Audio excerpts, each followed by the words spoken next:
Over the years, I've learned that trusting life, trusting God, trusting the truth, whatever you want to call it, is probably the most important thing that we can do. I used to be the complete opposite.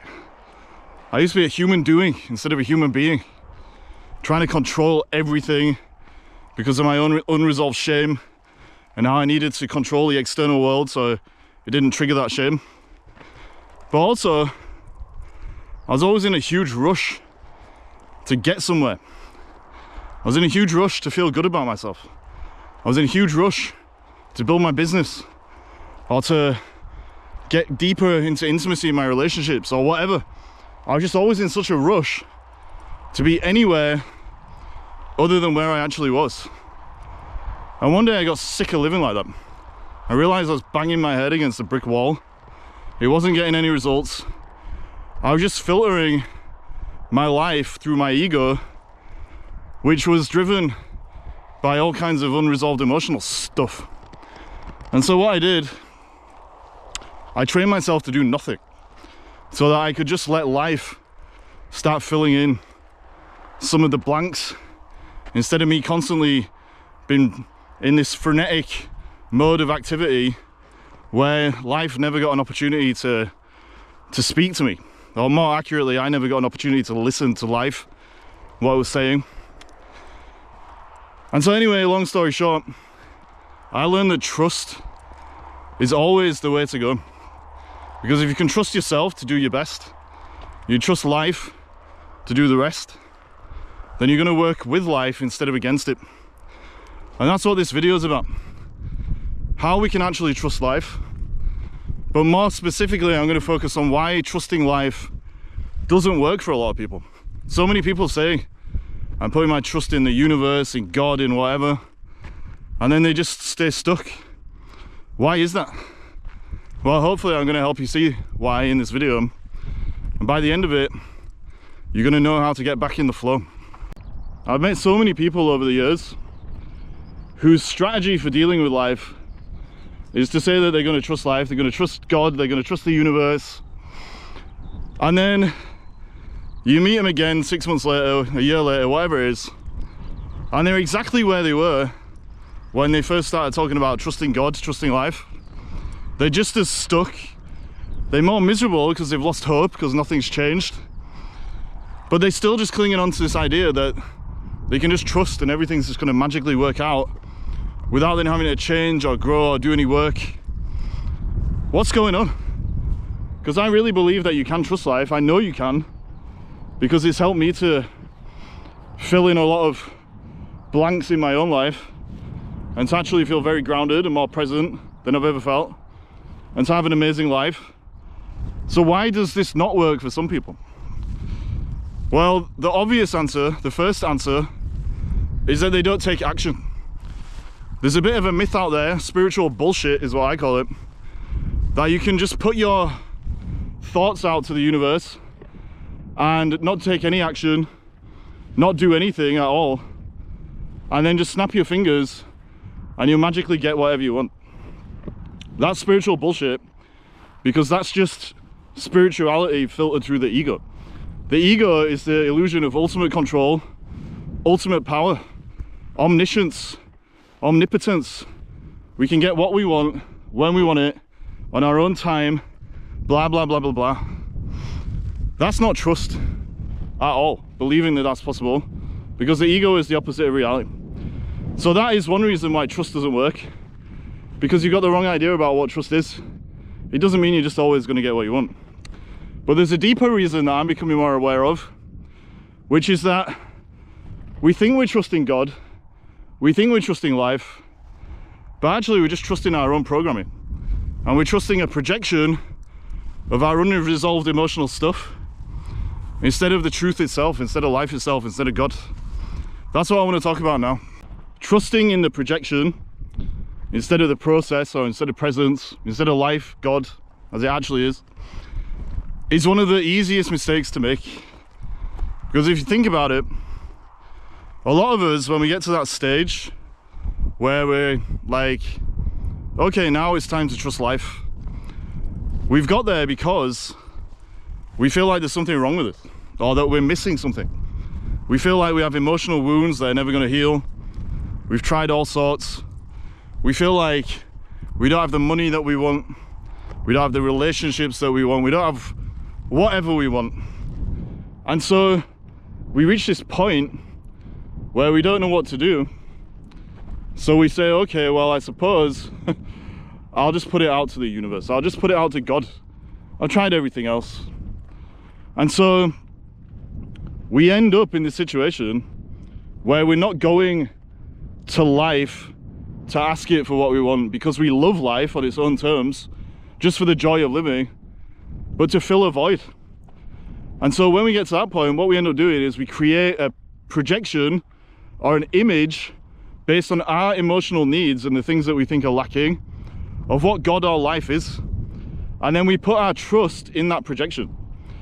The most common way of, the most simple way of thinking about this is that so many people end up trying to treat God or the truth or the universe, whatever you want to say, as a kind of vending machine.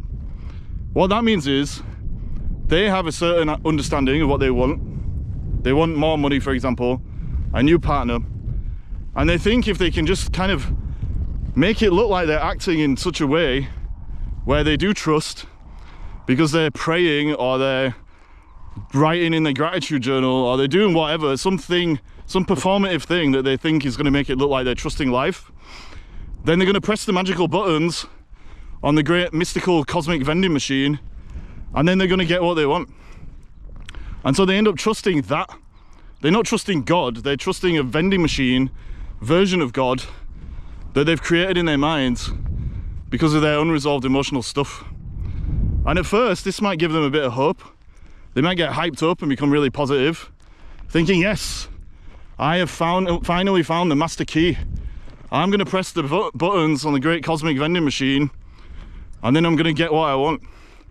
And so they trust in this illusion, which is just a projection of their emotional stuff, and they keep pressing the buttons and keep pressing the buttons, and then nothing happens, and then they find themselves back at square one, although they feel a bit worse often because they've lost their hope and they don't know what to do.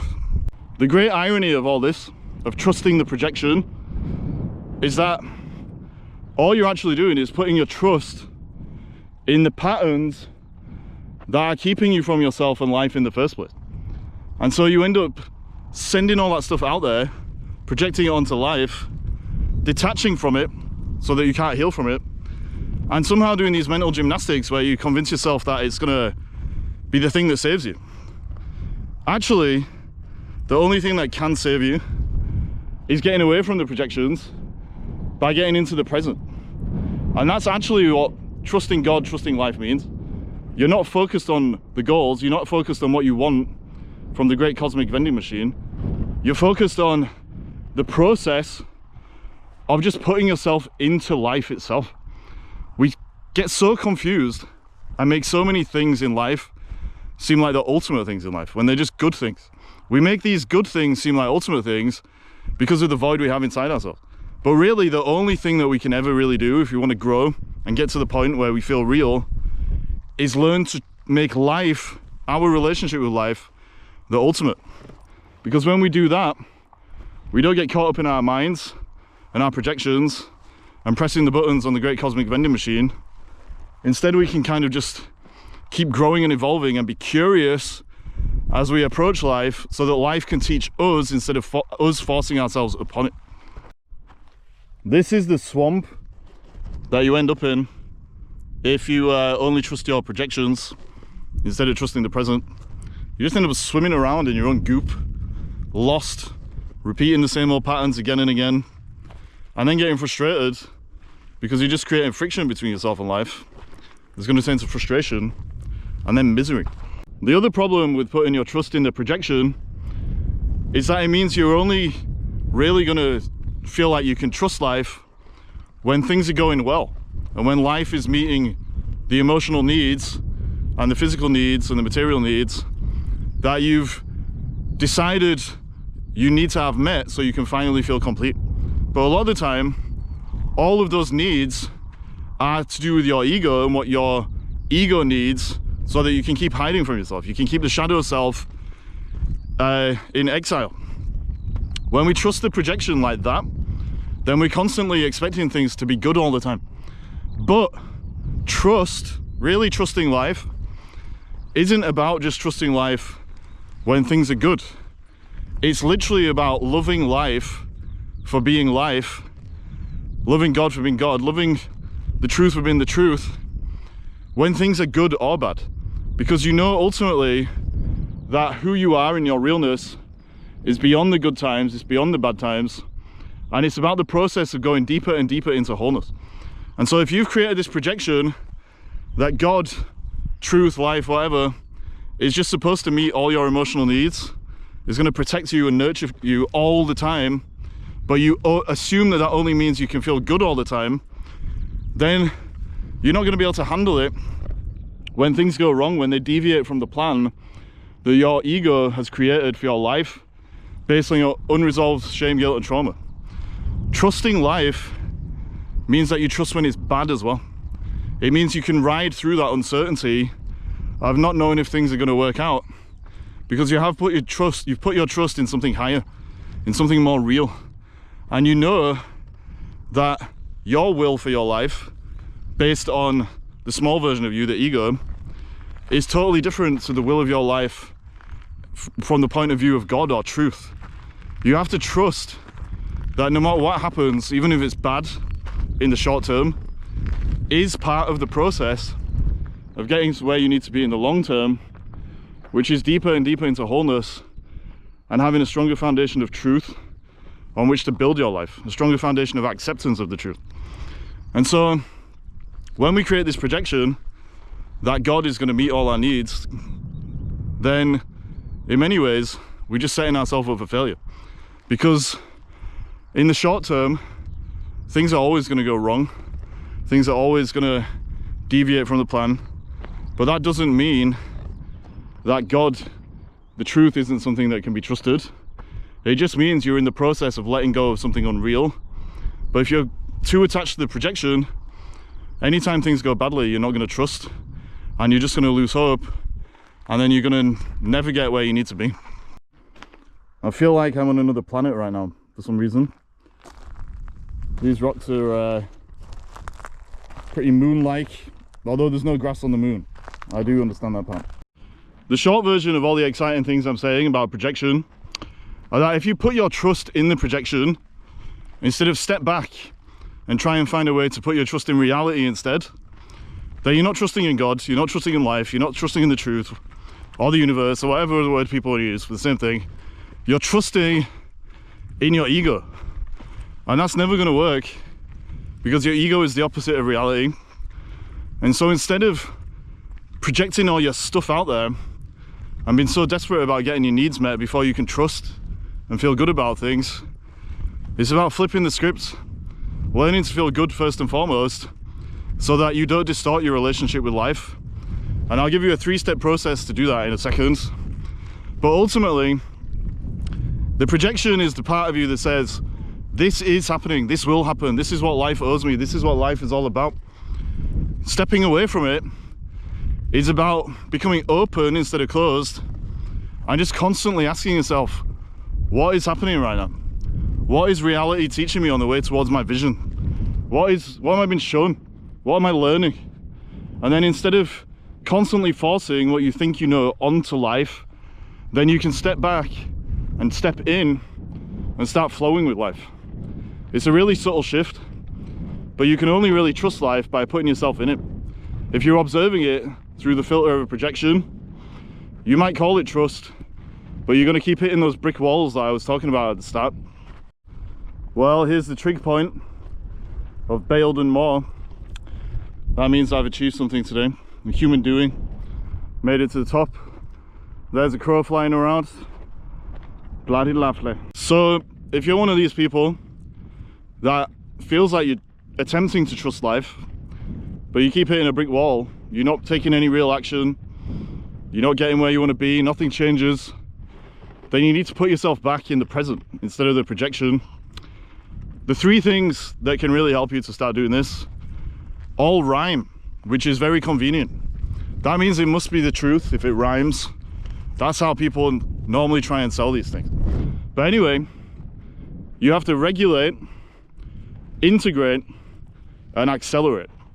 So I'm going to tell you quickly about each one of these things so you can get into the flow, start living a real life. Here's a big pile of horse shit. I don't understand why dog owners are supposed to pick up their dog shit, but horse owners can just go shitting all over the place. I'm sure it's some kind of elitist, classist thing, and this is why we need to fight the system and have a revolution. Anyway, the first step of this three-step system, if you even want to call it a system, is to regulate. Regulate means that you slow down, that you create a sense of safety in yourself no matter where you find yourself in life. Your nervous system is designed to either see everything as a threat or to help you figure out when you're safe. But because we're all so busy running away from our own shadows and trying to hustle and grind and control life, we're all stuck in fight or flight mode because we just see threats everywhere. And so if trusting life is about working with it and its uncertainty and growing through that, then we need to really cultivate some regulation in ourselves so that we can work with the slowness. There's a crow here walking around. I don't know if you can see it. He came to talk to me like an omen. Hey guy.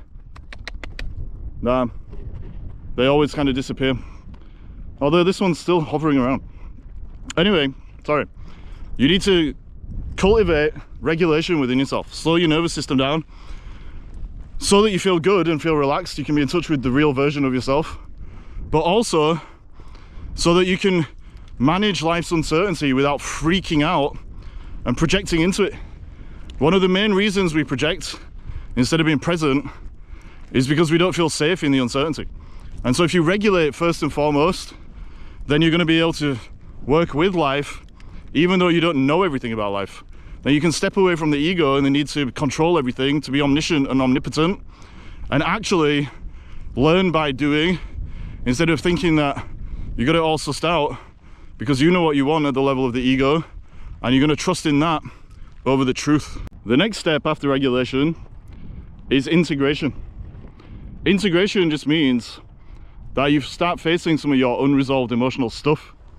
For most of us, many of us, that's unresolved shame, guilt and trauma that causes us to identify with the ego in the first place and to hide all kinds of very real parts of ourselves in the shadow self.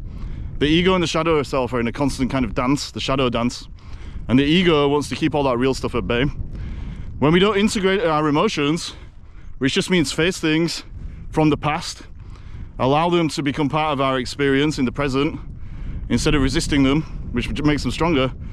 When we start facing that stuff, then the odds of projecting onto life are way less probable, because we only project when we're not facing ourselves. We project it out there into the world. We project our emotional needs, we project the things that we think we want, to protect the ego.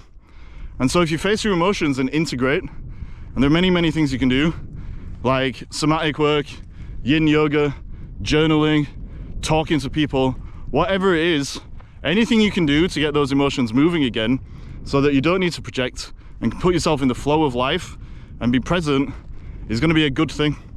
If you work on nervous system regulation as well, it gets much easier to start integrating your emotions, because if our nervous systems are all frazzled, then we see our own emotional stuff as a threat when it's not a threat. It's just emotional discomfort. It's not literal physical danger, which is what the nervous system sometimes tells us. And then when we realize that, we can actually just face things, grow real, and start flowing again. Well, spring is definitely springing again. This is the good news. The daffodils are daffodiling. When you regulate and then integrate, you can finally accelerate. Accelerate in these terms just means that you start taking action that's actually aligned with the idea of trust. You trust yourself to do what you can do and what you know is real, not just what your ego thinks you need to do to compensate for all that unresolved shame, guilt and trauma. But also you're taking action that is within your remit to do. So you're not just trying to get life to do everything for you, or you're not trying to do everything when sometimes only life can do it for you. you're finding that balance, which means that you do your best, you do what you can do, you take action. This isn't about not taking action. It's about realizing that there's real action and there's unreal action. Real action comes from your source when you're regulated and connected to the present version of yourself. Unreal action means you're up in your head, up in the ego, reacting to yourself and life, which is what causes all the problems I was talking about at the start of the video. When you learn to trust yourself and trust life, you do your best and you let go of the rest. Do your best means you do what you can do. Let go of the rest means you stay regulated and calm and let life do what you can't do, or you can wait, ride through the uncertainty until life shows you what your next step needs to be.